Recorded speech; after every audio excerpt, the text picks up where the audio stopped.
Yay, you press play. Now put your fucking phone down. Okay, no more phone while you're driving, and everyone's gonna be okay. Everyone's gonna be fine. Cool. That's that. Now, let's start the episode of this podcast. Fair enough? Cool. Hey, I saw you look at your phone. Don't do that again. Okay, now we'll start. Welcome to Board While Driving, and thank you for listening. If you're wondering how to listen on another app or another platform, perhaps the one you're listening on currently, just go to www.boardwhiledriving.com and you can find all the links to where this podcast is available. Okay, cool. Thank you. The episode Armen's been begging for. Season 4, Episode 8, The Mountain and the Viper. Directed by Alex Graves and written by David Benioff and D.B. Weiss. Molestown receives some unexpected visitors. Littlefinger's motives are questioned.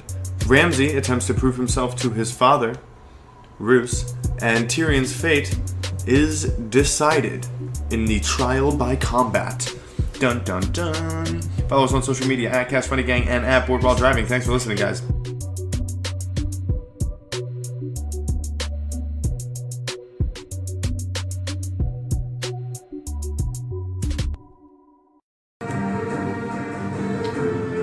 You there, man?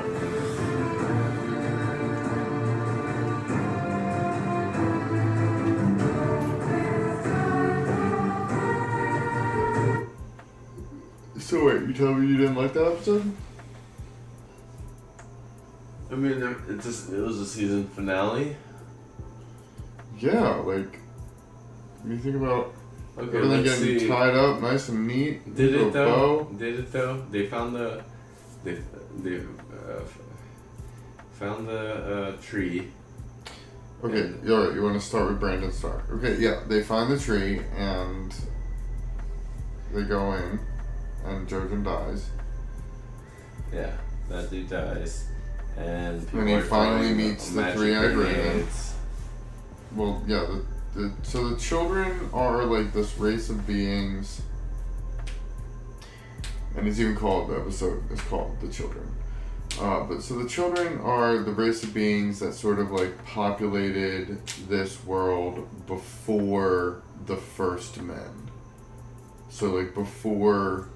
I know, but there needs to be like a backstory, like little... They just like show up and then like, oh, okay, I guess that's what they are, and we just have to deal with it. The thing is, for you, it's like you don't know how much more you're gonna get of them yet, you know. Oh yeah, that's true. Okay, so then they see Gandalf, and then it's not Gandalf. Yeah, the three-eyed raven. He already has a nickname. Gandalf is better. So No. they see Gandalf.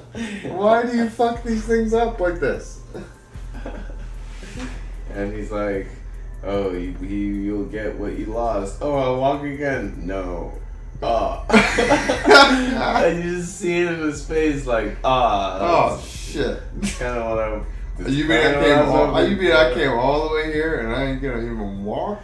No, you're gonna fly, but let's walk. Like, but like, wait.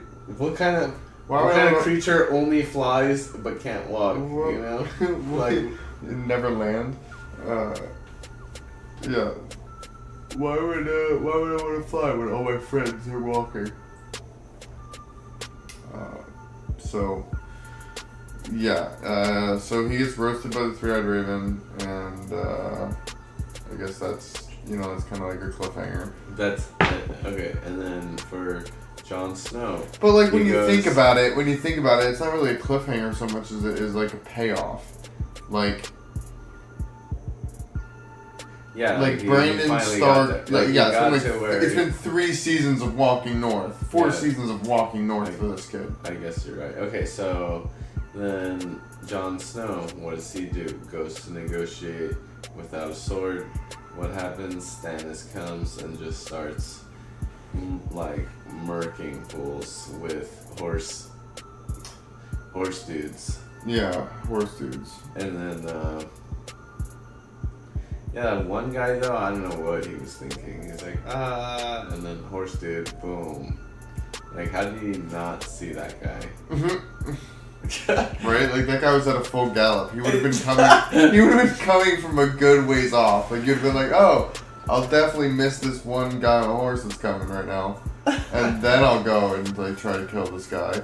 Or just wait here. He seems to be walking this way. Yeah. Like, what the fuck was that? One wildling thing. And then also, he did it right in front of Mance Rayder, the king beyond the wall, who had just said, like, stand down, stop fighting everybody. Then this guy's like, I'm just gonna fight anyway, even though he just don't fight. Yeah, so that was kind of a funny moment. Yeah, that was a great part. What are you talking about? It was just unnecessary. Anyway, it just shows. Oh, I'm sorry. You want it to be completely. You want your fantasy, medieval dramas to be completely realistic, right? No comedic relief. I mean, somewhat. Oh, okay. Right, and then Arya and the Hound, and then the fight with Brienne. Oh my God, what a fight! Yeah, what are you talking about? What a great. That was a good fight. It was filled with just no protection of the face, just straight. There was not haymakers. There was not one guard pulled in that entire fight. Nobody put their hands up. Yeah, they only blocked the sword moves. And then I feel like Brienne goes for the ear bite a lot, or I feel like maybe that's just a move that different people do. I've seen a lot of people just bite, like that's a fighting move. When you're fighting for your life, you use all the tools you have at your disposal. Fucking scratch, claw, bite. Hit. And then are they gonna turn the mountain into a monster? I feel like they're gonna make a Frankenstein. I feel like that's what's happening. Just have to wait and see. Okay, well, and then I feel like I'm right. That it's gonna be a Frankenstein that's coming. But then the Hound, is the Hound gonna die? We don't know. Bruh. That dude dead. Hound is dead for sure. You saw him. Like, come on. What the fuck? How do you come back from that? Well, he didn't die. Look, man, I don't know all the answers because the series isn't over yet, but I mean, Hound looked dead as fuck to me. Well, wouldn't the books have that information? No, the books are fucking behind the fucking show. No freaking way. Yeah, they caught up like 2 seasons ago. It sucks. The books are behind the show. Yeah, well, the books, he takes forever to write them. He's been writing this series for like 25 years. Okay, so let me ask you this. There's only 5 books so far. That's So once every 5 years. Where does the books go? Like Pretty much what you've seen up until this point is all book. Okay, And then season 5 is where it completely catches up with everything in the books, and some stories go a little bit further than what's in the books. So season 5 is a mixture of ahead of the books and up to the books. Because, like I said, you have to remember that the story's told from several different characters' point of view, and you never really know when exactly someone's finding out when someone's story is in relation to others, unless it's mentioned in that point of view's chapter. Like, you don't know when exactly Joffrey died if you're in an Arya chapter, unless they mention it, unless she hears it from somebody on the road or in a cabin or in a fucking bar or some shit. You know what I mean? Yeah. So it's like, it's really tough. It's like a fucking haystack of information. You just gotta fucking sift through that, trying to find the needle that's worth paying attention to. And then Daenerys locking up the dragons. I'm like, oh, you're breaker of chains, not putter of chains on dragons. That's not a good move. That's not a good moniker. And obviously the dragons love you. What are you gonna do? Put them in chains, bro? And then Neither one of these ones killed the fucking bro. chick. It's obviously Drogon you gotta get a hold of. Like, what the fuck? And also, like, come on, train your dragons, bro. Yeah, she's spending too much time with the people. Yeah, like all these with people the just dragons. coming in just with problems and shit. Yeah, so many complaints. Like, just, oh, you want to be a slave? Okay, what's the point of being queen? Oh, you want to be a slave? Like- Okay, why am I here? What have what have I been doing this whole time? It's like, wow, what a waste. What a waste of everyone's talent and time. And then the dragon burned the girl, and I was like, oh, well, I'm sorry, but what do you want me to do about it? Like, it won't come back, you know? We can't fix that. I can sternly punish Drogon, maybe not with chains, but like, just, hey, chill the fuck out. Yeah, obviously Drogon is on a fucking adolescent phase where he's just like fucking going through puberty or something because he's fucking off the reservation, literally. I haven't seen him for like days. Okay, so yeah, the Daenerys part kind of sucks for her character a little bit, but yeah, it's like I'm getting sick and tired of like, hey, why are you settling down with this and learning that just you can't just tell people how to live, you know, like you can't expect them to want to do what you think in your head is right because they don't know. They weren't they were born slaves. Like, they know nothing but slavery. Like the old dude was saying, it's like, yeah, this is what I was doing, and now I can't do it.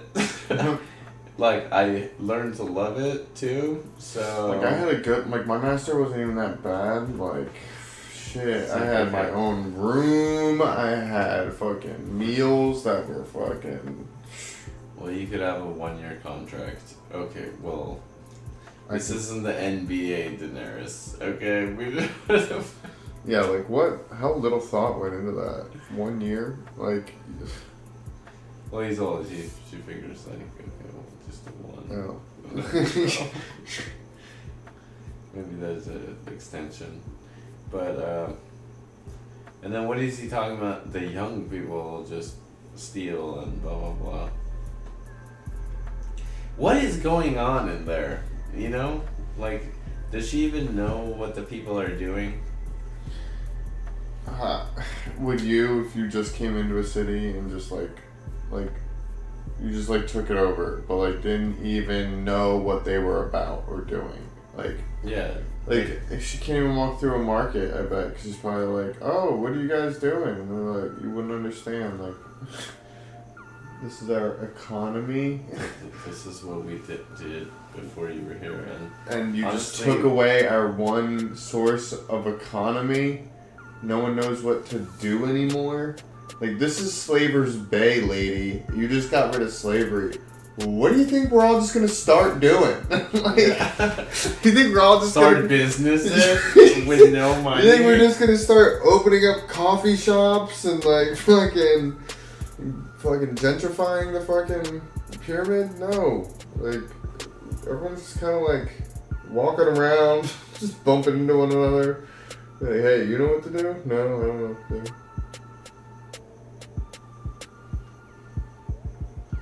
Yeah, this is But then Jon Snow makes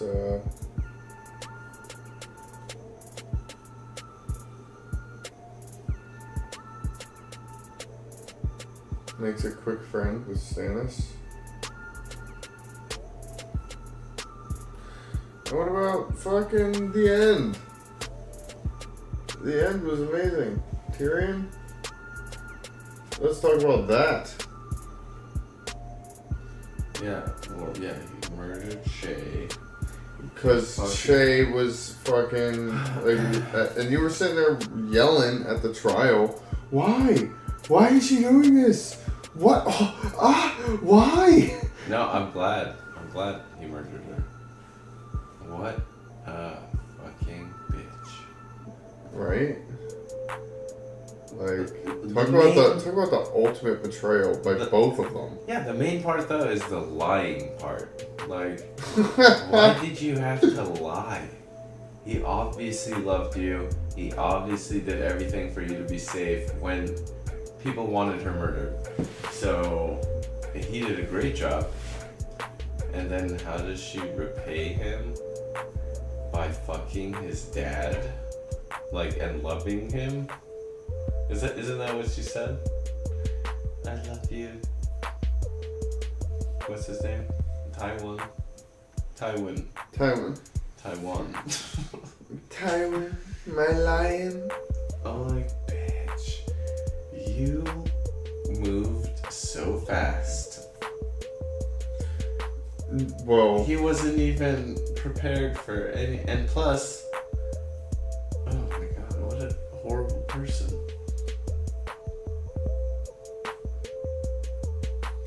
And then the whole talk with Tywin, I was like, nope, just shoot him, there's not, obviously everything he's saying is, okay, let me just get the fuck up out of here, and then while we're walking to my chambers, figure out a way to murder you, because that's... I'll just, like, push you over. Let me get the fuck up out of here. Let me get off the fucking toilet seat. And the way, like, he opened the door and he's like, it kind of looked like he was expecting him. Well, it's because if you're sitting there on the shitter, right, which is basically just a fucking hole in a stone tablet, you're at the end of this long hallway. It's the dead of night. Everything's echoing. You've been hearing somebody come down this hallway, those footsteps, for a hot minute. The door's not even... So you're just the door focused on what might happen. The door wasn't even closed. It was only cracked.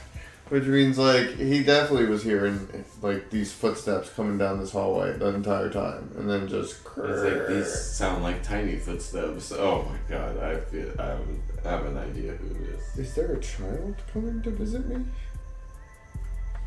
And everything he was saying, I love you, yo, Lannister. He always says that, yo, Lannister. And no, you won't. You're a Lannister. And then just straight up, yeah, so you know I didn't kill Joffrey, but you still just sentenced me to death. What the fuck, dude?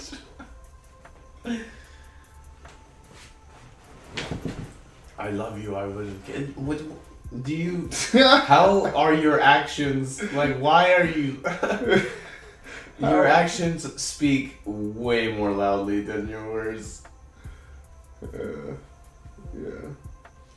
I wonder what he was thinking, because I even said, oh, he's not going to go. I thought he felt like it was a trick from the beginning, but it was, I guess he just wanted to murder. Well, he just wanted to go and ask his dad, I think, why he sentenced him to die. I was hoping he would murder Cersei too, but then that would not be good for Jaime. He would probably get mad.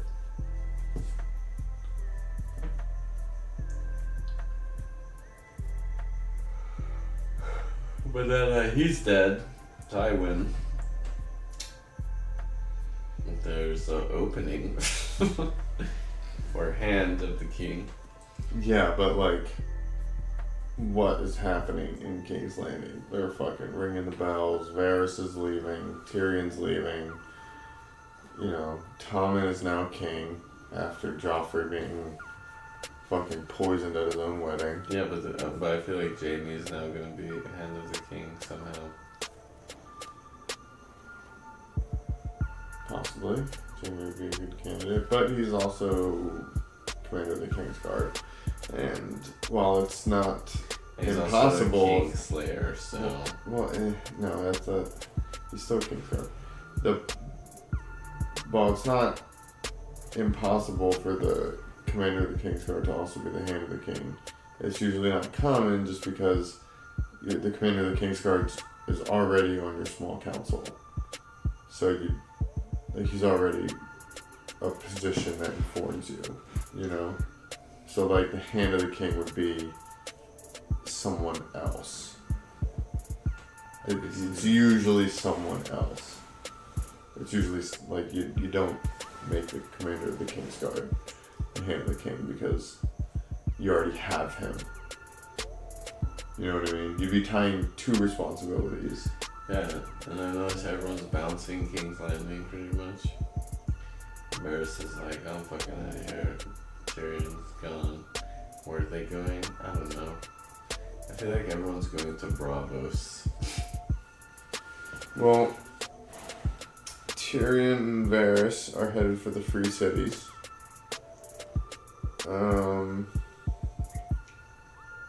Which one? We don't know. Arya's headed for Bravos after producing her coin and saying the magic words, Valar Morghulis. Oh, and what's his face? Wants to fuck Jon Snow, I feel like. What's the fuck? The witch. Oh, Melisandre. Yeah, saw that happening. There was some eyes and some fire. Who knows what the witch might do with a person like Jon Snow? Yeah, I feel like Jon Snow's just gonna keep fucking. Now that he's had a taste of the redheads. Yeah, he He just just can't stop. He sees her and he's just like, oh wow, super red. I have to take you to a cave. and then she's gonna die, and then it's just like. Like Jon Snow just keeps getting his heart broken by like dead ex-girlfriends. No, I think this one. I think he'll want to kill. I was like, how do you know she loved me? She told you. No, she wanted to kill you every day. And when I heard that line, I'm like, yeah, that's real love. I don't know what else it could be.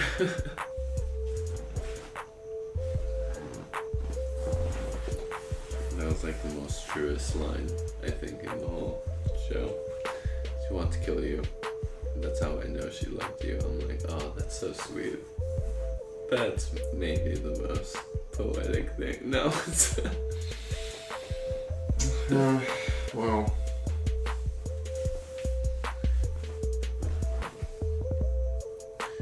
You love the ones you want to kill. I feel like. Everybody's just been getting. Well, not everyone. Everybody's just been getting their heart broken recently. Like who? Jon Snow had to watch his fucking the love of his life, die right before she almost killed him. Okay, who else? Jorah Tyrion. got banished last episode. Okay, we're talking about just this one though. Oh, but yeah, it's like yeah, I see what you're saying. Who else? Tyrion. Tyrion just Shay. Yeah, Shay just had to murder Shay. And then That was a brutal heartbreak. yeah, that one. But I feel like that was good for him. Like it's a good closure. Because all he has to do is like, oh, I'll send out a raven for her. Oh yeah, that's right, she's dead. I killed her. And it's not like a intimate relationship, but even the Hound and Arya were I was thinking that. They were kind of a nice duo. They were a good duo. And they were growing on each other to the point where she was even like, hey, like there's people coming. Like she obviously knows her best chance of surviving at that point was with him. And friggin' she goes straight cold-blooded on him at the end. And that he's even begging for it. The one, he thinks he's earned her respect enough to at least give him a clean death, so he doesn't have to sit there and suffer for the next 2 to 3 days and become carrion pigeon. Ugh. So even there, I would say that's kind of like at least a heartbreak for him, because he thinks, you could see how protective of her he was when Brienne was like,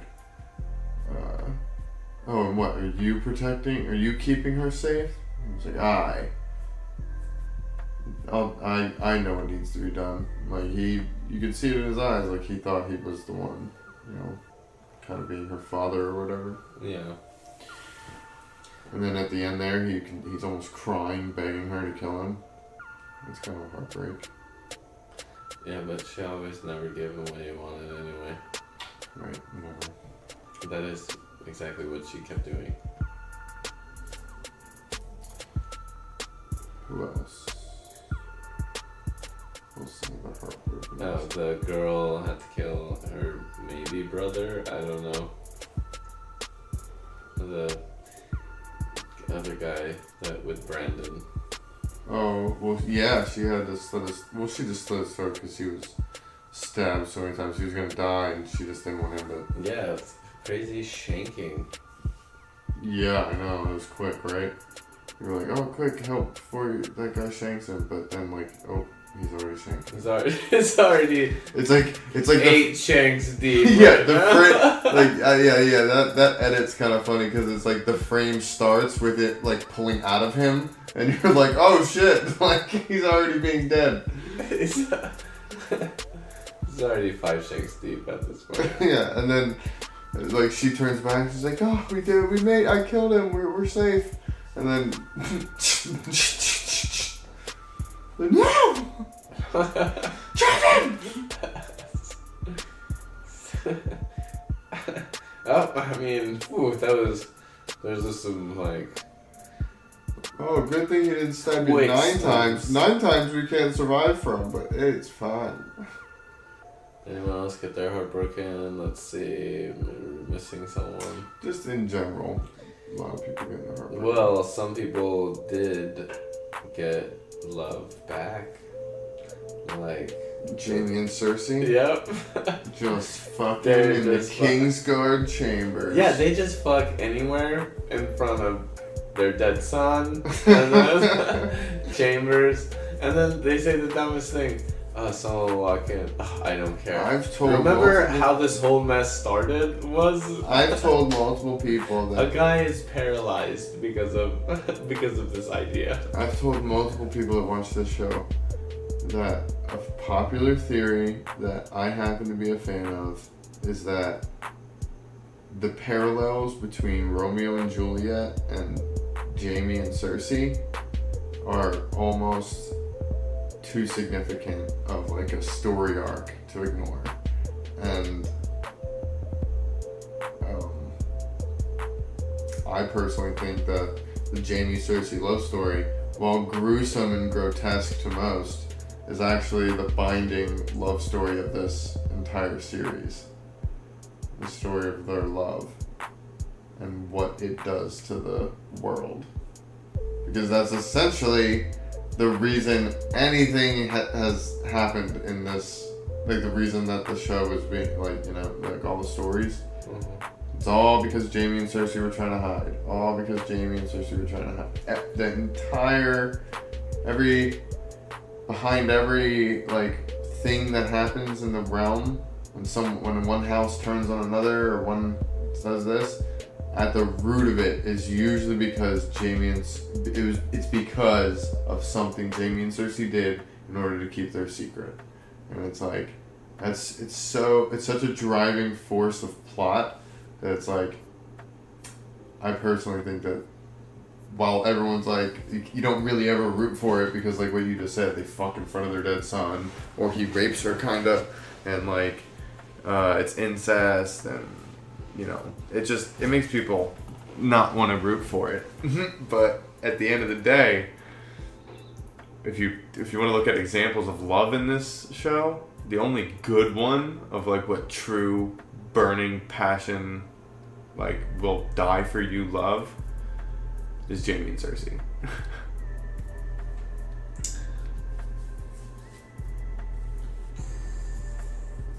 Jon Snow wouldn't turn on the Night's Watch for his love. Well, yeah, because he's an honorable man. Jesus. Fucking, even Stannis didn't remain faithful Stannis to... is just an awful... He doesn't remain faithful to his wife. Yeah, well, one, his wife is hideous. And Doesn't matter. He's the most honorable and righteous man in the realm, right? Okay. Doesn't stay faithful to his wife. Who else? Doesn't have a very strong love reflex. Who else? None of them. Except Jaime and Cersei. But, I mean, I don't know if that's going to become anything or not. Because, like I said, this is damn near approaching the fucking end of what we know happens for real in the story. The rest of it's kind of just pieced together. Or some of it's completely made up, I've been told. Whatever.